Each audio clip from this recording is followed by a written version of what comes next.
NSTV ముందుగా వార్తల్లోని ముఖ్యాంశాలు.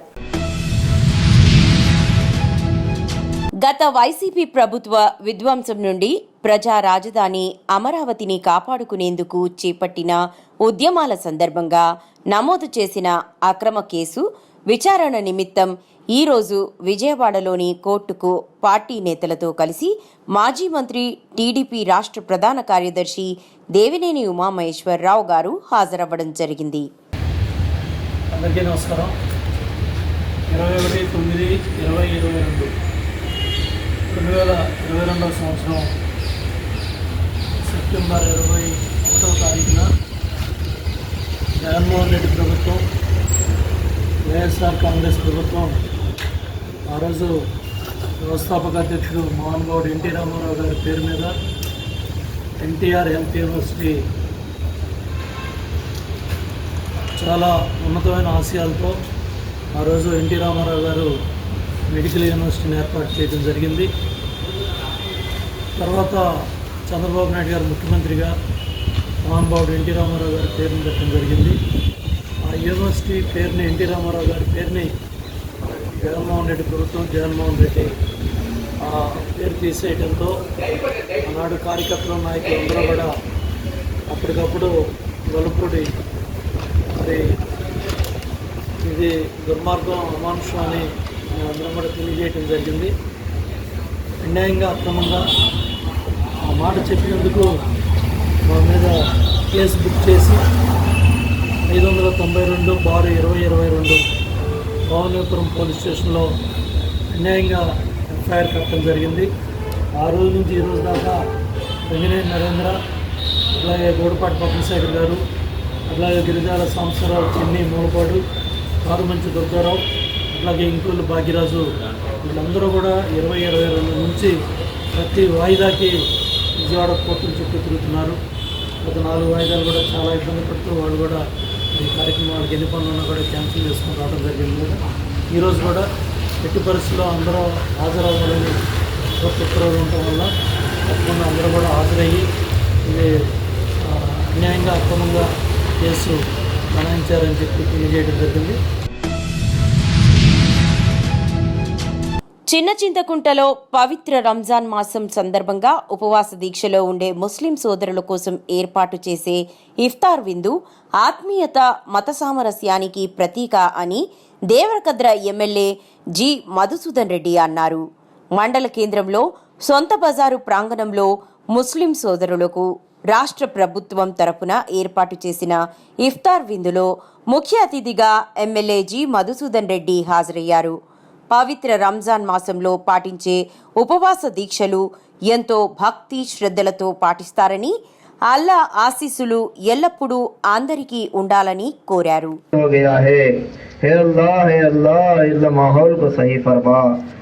सबको घरों में रोजी अता फरमा, अल्लाह सबको अमन और सुकून की जिंदगी गुजारने वाला बना.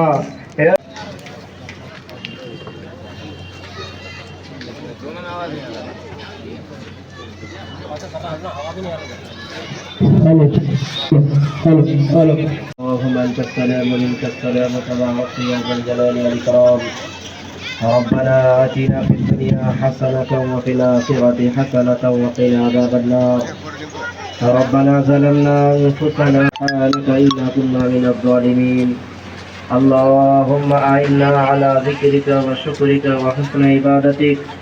اللهم احفظ है अल्लाह, हम तो कुछ नहीं जानते हैं. अल्लाह तो हम सब पर रहम फरमा.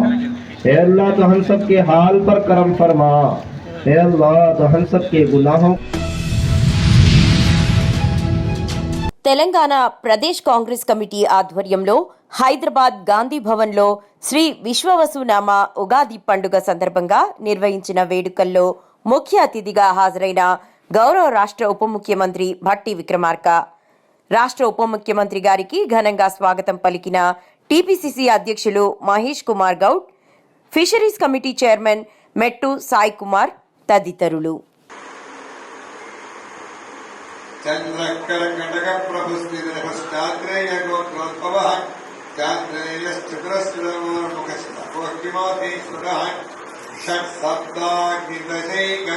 ब्रह्मणे नमो नमः प्राणानायन्य तिष्ठन्तु भूतपिशाचाः एते भूमिभारकाः एतेषाम् अयोदेन ब्रह्मकर्मसमारभे ॐ भूः ॐ भुवः ॐ सुयाफलं दैवबलं तदेव लक्ष्मीपतेन्द्रियं स्मरामि यत्र योगीश्वरः कृष्णो यत्र पार्थो तदन्तरः तत्र श्रीर्विजया भूतध्रुवा नेतिर्मद्रि मम स्मृते सदा कल्याणम्। నవీపేటలో రైల్వే గేట్ వద్ద ట్రాఫిక్ ఉద్రిక్తత. శనివారం మేకల సంత కావడంతో వాహనదారులు తీవ్ర ఇబ్బందులు ఎదుర్కొంటున్నారు. ఇరువైపులా రైళ్లు ఒక్కసారి రావడంతో గేటుకు రెండు పక్కల వందలాది కార్లు, వ్యాన్లు, ఆటోలు, ద్విచక్ర వాహనాలు నిలిచిపోయాయి. 30 నిమిషాల పాటు గేటు తీయకపోవడంతో ఇరువైపులా వాహనాలు నిలిచిపోయాయి.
మంచిర్యాల జిల్లా చెన్నూరులోని జామా మస్జిద్లో ముస్లిం సోదరులతో కలిసి పోలీస్ అధికారులు, రూరల్ సిఐ సుధాకర్, పట్టణ సిఐ దేవేందర్ రావు ఇఫ్తార్ విందులో పాల్గొన్నారు.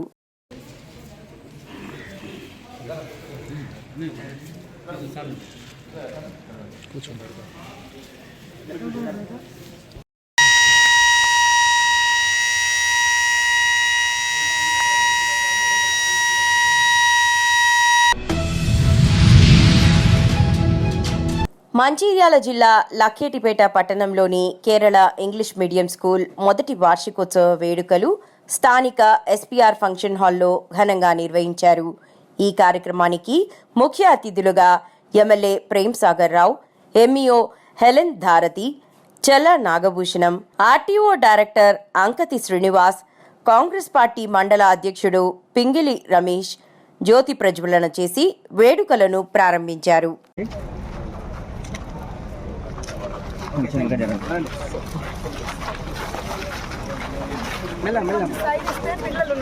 ఓకే ఓకే మేడం, మేము న్యూస్ కవర్ ప్రెస్ వాళ్ళ మేడం కొంచెం ఓకే ఓకే.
ಎಲ್ಲರೂ ತಿಳಿಸಬೇಕು. ಗೌರವದಲ್ಲಿ ಕಮಿಟಿ ಸೂಚನೆಗಳು ಲಕ್ಷಪೇಟೆ ಮುನ್ಸಿಪಾಲಿಟಿ ತುಮಕೂರು. మందన్న గ్రామం ఇసుక క్వారీ దుష్ప్రచారంపై గ్రామ ప్రజలు కూలీలు అందరూ కలిసి తమ ఆవేదన వ్యక్తం చేయడం జరిగింది. మందన్న గ్రామ రైతు సోదరులు పెద్ద ఎత్తున బోధాన్ సబ్ కలెక్టర్ కార్యాలయానికి చేరుకుని మా గ్రామంలో ఇసుక క్వారీని మేము నడుపుకుంటామని, గతంలో మేము కలెక్టర్ గారి పర్మిషన్ తీసుకుని మా గ్రామంలో నడుపుకున్నాం అన్నారు. ఈరోజు మా మందన్న ప్రాంతం నుండి పెద్ద ఎత్తున రైతు సోదరులు కూలీలు అందరూ మరి గౌరవ సబ్ కలెక్టర్ గారిని కలవడం జరిగింది. ఉద్దేశం ఏంటంటే మా మందన్న క్వారీ గతంలో కూడా ఎన్నోసార్లు మందన్న క్వారీ నడపాలన్న ఉద్దేశంతో మేమంతా, ఎందుకంటే గతంలో మేము చాలా రోజులు మందన్న ఇసుక క్వారీ బంద్ ఉండాలనే పోరాటం చేసినాం. కానీ మేము పోరాటం చేసినప్పటికీ అవతల ఉన్నటువంటి మహారాష్ట్ర ప్రభుత్వం వారు ఎప్పటికప్పుడు మా గ్రామాలను అనుకున్నటువంటి వారి గ్రామాల ద్వారా టెండర్లు ప్రకటించి వాళ్ళ గ్రామంలో ఇసుక లేకున్నప్పటికీ వాళ్ళ ప్రాంతంలో మా ప్రాంతంలోకి వచ్చే ఇసుకను తరలిపోవడం వల్ల మన రాష్ట్రానికి రావాల్సిన ఆదాయాన్ని, మా గ్రామానికి రావాల్సినటువంటి సీనియర్ ఛార్జీని పెద్ద ఎత్తున దెబ్బ కొడుతున్నటువంటి సందర్భము. ఈ సందర్భంలో మరి ఏదైతే గవర్నమెంట్కి విన్నవించుకుంటే మొన్న ఒక ప్రభుత్వ కారుకి అనుమతి ఇవ్వడం జరిగింది. ప్రభుత్వ కారుకి కానివ్వండి, అలాగే మా ఇసుక ట్రాక్టర్లకు అనుమతి ఇవ్వడం జరిగింది. దీనివల్ల ఏమవుతుందంటే మా గ్రామంలో ఏదైతే ఇసుక కాంట్రాక్టరు ఆయనకు పోవడానికి తవ్వ వేసుకున్నటువంటి ఇసుక కాంట్రాక్ట్ అది రోడ్ ఏదైతే ఉందో మా పొలాల గుండా వేసుకున్నాడు కాబట్టి అటు ఆయనకు సౌకర్యంగా ఉన్నది ఒక 15 కిలోమీటర్లు, మాకు కూడా రైతులకు కావాల్సినటువంటి రోడ్ సౌకర్యం కూడా ఏర్పడ్డది. అలాగే మా గ్రామంలో ఉన్నటువంటి కూలీలందరికీ కూడా ఈ ట్రాక్టర్లో ఇసుక నింపడం వల్ల కూడా పెద్ద ఎత్తున పని దొరుకుతా ఉన్నది. అదేవిధంగా ఈ ఇసుక పోవడం వల్ల మా గ్రామానికి కూడా రావాల్సిన ఎంతో కొంత మా గ్రామ పంచాయతీకి సీనియర్ ఛార్జ్ అవకాశం ఉంది. కాబట్టి ఈ నిధుల వల్ల కూడా మా గ్రామం కూడా భవిష్యత్తులో డెవలప్ అయ్యే అవకాశం ఉంది. కాబట్టి ఏవైనా అంటే ఇతర క్వారీలు ఏదన్నా అక్కడ ఉన్నా కానీ మా మందన్న క్వారీని ప్రభుత్వం సజావుగా నడిచే విధంగా చర్యలు తీసుకోవాలని కోరుతూ, అలాగే మా గ్రామంలో ఎంతో మంది నిరుపేదలు ఉన్నారు. నిరుపేదలకు కూడా చాలా ఏళ్ళు అక్కడ ముఖ్యంగా ఎస్సీలు ముఖ్యంగా ఎస్సీ సోదరులు చాలా మంది ఉన్నారు. ఒక 20% బీసీ సోదరులు గత 20 సంవత్సరాల నుంచి కూడా ప్రభుత్వ భూమిని మరి ఆక్యుపై చేసుకొని పంటలు పండిస్తూ ఉన్నారు. కరెంట్ పోల్స్ ఉన్నాయి, బోర్వెల్స్ చేసుకున్నారు, బ్రహ్మాండమైన పంటలు పండిస్తున్నారు. జగిత్యాల జిల్లా మెట్టుపల్లి పట్టణంలోని బిస్మిల్లా మస్జిద్లో రంజాన్ పండుగ స్నేహభావాన్ని, సోదరతత్వాన్ని పెంపొందించే పవిత్ర దినోత్సవమని రాష్ట్ర కాంగ్రెస్ పార్టీ సీనియర్ నేత జువ్వాడి కృష్ణారావు అన్నారు. శుక్రవారం మెట్పల్లి పట్టణంలోని బిస్మిల్లా మస్జిద్లో జరిగిన ఇఫ్తార్ విందులో పాల్గొన్న ఆయన ముస్లిం సోదరులతో కలిసి ఉపవాస దీక్ష ముగింపు ప్రార్థనల్లో పాల్గొన్నారు. రంజాన్ సందర్భంగా మెట్పల్లి పట్టణంలో ఇఫ్తార్ విందు ఏర్పాటు చేయడం జరిగింది. ఈ విందులు ఏర్పాటు చేసినటువంటి మైనార్టీ సోయల్ గారు, తలావత్ గారు, వాళ్ళ కుటుంబ సభ్యులందరికీ మంచి జరగాలని కోరుకుంటూ మైనార్టీ సోదరులందరూ కూడా ముందస్తు రంజాన్ శుభాకాంక్షలు.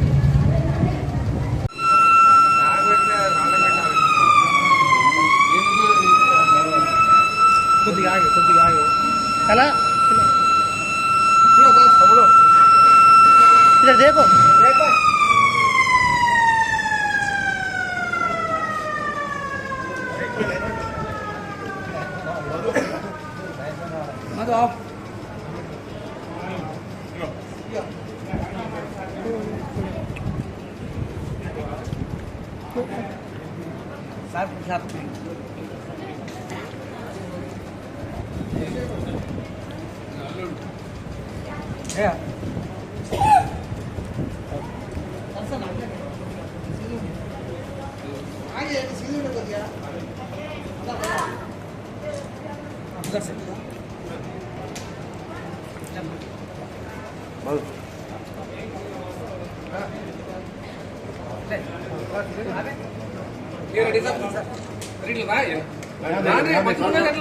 देखो शकील भाई डॉक्टर साहब नहीं आते थोड़े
విజయవాడ తుమ్మలపల్లి కళాక్షేత్రంలో ఏపీ ప్రభుత్వం ఆధ్వర్యంలో జరుగుతున్న ఉగాది వేడుకలకు హాజరైన సీఎం చంద్రబాబు ఈ సందర్భంగా వేద పండితులు వేద ఆశీర్వచనం చేసి సీఎం చంద్రబాబు గారికి ఉగాది పచ్చడిని అందజేశారు. పండితులు మాడుగుల నాగఫణి శర్మ గారు పంచాంగ శ్రవణం చేశారు. అలుపెరగని ధీరుడు, విశేషమైనటువంటి అద్భుత విశేషంతో కోటి ఆశల స్వర్ణాంధ్రకు కావలసినటువంటి సత్తుపునిచ్చేటువంటి పెద్దలు విచ్చేస్తూ ఉన్నారు. హాయిగా ఒకవైపు మంగళధ్వనులు, మరొక వైపు వేదనాదాలు, ఇవన్నీ కూడాను అద్భుతంగా కొనసాగుతూ ముందుకు తోడ్కొని వస్తూ ఉన్నారు. అధికార గణమంతా కూడాను సాధారణంగా లోనికి తోడ్కొని వస్తున్నారు. దీటుగా కరతాళ ధ్వనులు సెల్ ఫోన్స్ లో చిత్రీకరించడం కాదు, మనస్ఫూర్తిగా కరతాళ ధ్వనులతోటి కళాకారుల ఆనందాన్ని, అవార్డు అందుకోబోతున్నటువంటి ఆనందాన్ని సమృద్ధిగా వ్యక్తం చేయాల్సినటువంటి ఒక సందర్భం. నిత్య స్ఫూర్తి ప్రదాతగా, ఒక చైతన్యశీలిగా, నిజ జీవిత విజేతగా మహానాయకుడు గౌరవనీయ శ్రీ ఎన్టీఆర్ చూపినటువంటి మార్గంలో అద్భుతమైనటువంటి దార్శనికతతోటి, అహరహం శ్రమించేటువంటి స్ఫూర్తితోటి, మహోన్నత వ్యక్తిత్వంతో, సంఘసేవా పరాయణత్వంతో, అనంతమైనటువంటి సేవలతోటి అభివృద్ధి ధ్యేయంగా అమరావతి రాజధానిగా అనితర సాధ్యమైనటువంటి పట్టుదల తోడుగా బహుముఖ ప్రజ్ఞా పాటవంతో మానవీయ దృక్పథంతో తన ప్రజల కోసం అడుగడుగున తపన పడేటువంటి ఒక దార్శనికుడిగా శ్రీ విశ్వవసునామ సంవత్సర ఉగాది పండుగ సందర్భంగా ముఖ్యమంత్రి రేవంత్ రెడ్డి గారు రాష్ట్ర ప్రజలకు శుభాకాంక్షలు తెలియజేశారు. కొత్త సంవత్సరంలో ప్రజలకు శుభం కలగాలని, దేవదేవతల కరుణా కటాక్షాలు అందరి జీవితాల్లో ఆనందాలు నింపాలని ఒక సందేశంలో ఆకాంక్షించారు. कोडंगल में आज रोज़ा छोड़ने के लिए जितने भी हमारे हिंदू मुसलमान भाई हाजिर हुए, सबको रमज़ान ईद मुबारक देना चाहता हूँ। ये कोडंगल ऐसा जगह है, 2009 से आज तक 15 साल आप सब लोग मेरा साथ देकर हर वक्त में अच्छे बुरे में हमारे मुसलमान भाई बहनों हमारे साथ देकर आज इतना तरक्की करवाए, पूरा तेलंगाना को तो कोडंगल से चलाने का ताकत आप लोग मुझे दिया हुआ है। कुछ लोगों को दुख रहता ही रहता, क्योंकि आपके ताकत से उन लोगों का वस्ताद को कुर्सी काली करवाए हमने, वो दुख रहता ही है। आज ने इतिहास में कभी भी देखो किसी का कुर्सी गए तो उनका दुख हमेशा रहता ही रहता। तो आज मैं एक बात साफ कहना चाहता हूं, ये रमजान ईद और इफ्तार में मैं ज़्यादा राजनीति के बारे में ज़्यादा नहीं बोलना चाहता हूं। मैं कैसे हूं, సికింద్రాబాద్ యశోద హాస్పిటల్లో చికిత్స పొందుతున్న యువతిని కేంద్ర మంత్రి కిషన్ రెడ్డి పరామర్శించారు. వైద్యులను అడిగి ఆమె ఆరోగ్య పరిస్థితిని తెలుసుకున్నారు. కిషన్ రెడ్డి మాట్లాడుతూ అమ్మాయి వైద్య ఖర్చులను భరిస్తామని, కుటుంబంపై ఎటువంటి భారం పడకుండా చూసుకుంటామని, ఆమె ఆరోగ్యం కుదుటపడే వరకు మేము చూసుకుంటామని హామీ ఇచ్చారు. ఆ తర్వాత అక్కడికి వెళ్ళిన తర్వాత కూడా ఇంకేది అవసరం ఉన్న అమ్మాయికి ఉద్యోగం ఇతరత్ర కూడా అన్ని రకాలుగా సహకారం అందిస్తుంది.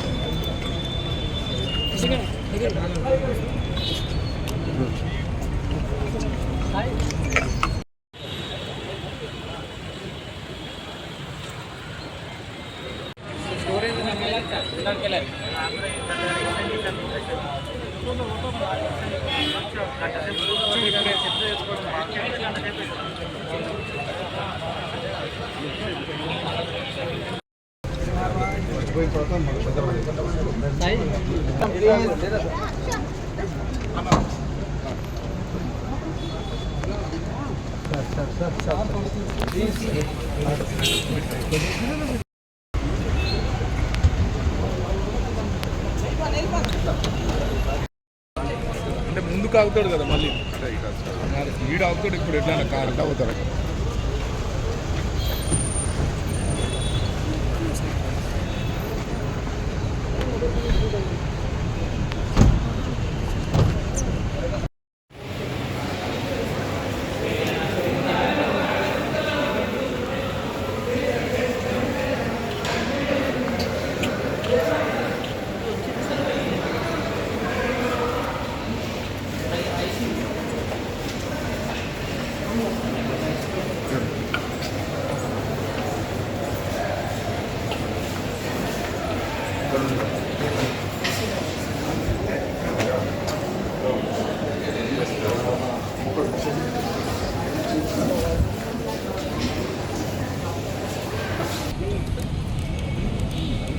ఓకేనా? ఓకే రాడేష్. శ్రీకాంత్ మైక్ కొంచెం పైకి. 24వ తేదీ ఉదయం ఎంఎంటీఎస్ ట్రైన్ నుంచి మరి 22 సంవత్సరాలకు సంబంధించినటువంటి అఫ్రోజా అనేటువంటి అమ్మాయి పడిపోయిన విషయం మనకు అందరికీ తెలుసు. అప్పటి నుంచి కూడా అమ్మాయి ఇంకా ఐసీయూలోనే ఉంది. ఈరోజు నిన్న కొంత రికవరీ అయింది. డాక్టర్స్ కూడా 2-3 రకాల ఆపరేషన్స్ చేశారు. అమ్మాయికి సంబంధించి ఇప్పుడు స్పష్టంగా మాట్లాడగలుగుతుంది. రేపు రూమ్కి షిఫ్ట్ చేసిన తర్వాత పోలీసులు కొంత అమ్మాయి దగ్గర ఇన్ఫర్మేషన్ తీసుకొని ఈ కేసు దర్యాప్తుకు సంబంధించి మరింత ముందుకెళ్తారు. అప్పటి వరకు అమ్మాయికి సంబంధించినటువంటి మన సైబరాబాద్ కమిషనర్తో, South Central Railway General Manager తోటి, అదేవిధంగా రైల్వేలో ఉన్నటువంటి మన స్టేట్ పోలీసు, రైల్వేలో 2 రకాల పోలీసు ఉంటుంది. రైల్వే ప్రొటెక్షన్ ఫోర్స్ ఒకటి ఉంటుంది. రైల్వేలో ల్యాండ్ ఆర్డర్ చూసేటువంటి, రైల్వేకి సంబంధించినటువంటి ఏదైనా మరి ఈ రకంగా నేరాలు జరిగితే ఆ నేరాలు దర్యాప్తు చేసి కేసులు నడిపి ప్రత్యేక కోర్టు ఉండేటువంటి పోలీసు ఉంటుంది, రైల్వే పోలీసు. వాళ్ళకి సంబంధించి ప్రత్యేకమైనటువంటి కోర్టులు కూడా ఉంటాయి. దానికి సంబంధించినటువంటి డీజీ గారితో కూడా ఇక్కడికి వచ్చిన తర్వాత నేను మాట్లాడాను. వాళ్ళందరూ కూడా దర్యాప్తు చేస్తూ ఉన్నారు. అందరూ కూడా అమ్మాయి యొక్క స్టేట్మెంట్ తీసుకోవడం కోసం వెయిట్ చేస్తున్నారు. అమ్మాయి ఈరోజు బాగా మాట్లాడుతుంది కాబట్టి రేపు సాయంకాలమో డాక్టర్స్ యొక్క సూచన మేరకు వాళ్ళు ఎప్పుడు రూమ్కి షిఫ్ట్ చేస్తే అప్పుడు రైల్వే పోలీసులు వచ్చి ఆ అమ్మాయితో మాట్లాడిన తర్వాత కేసు ఫర్దర్గా ఏ రకంగా ముందుకెళ్లాలో ఆలోచన చేస్తారు.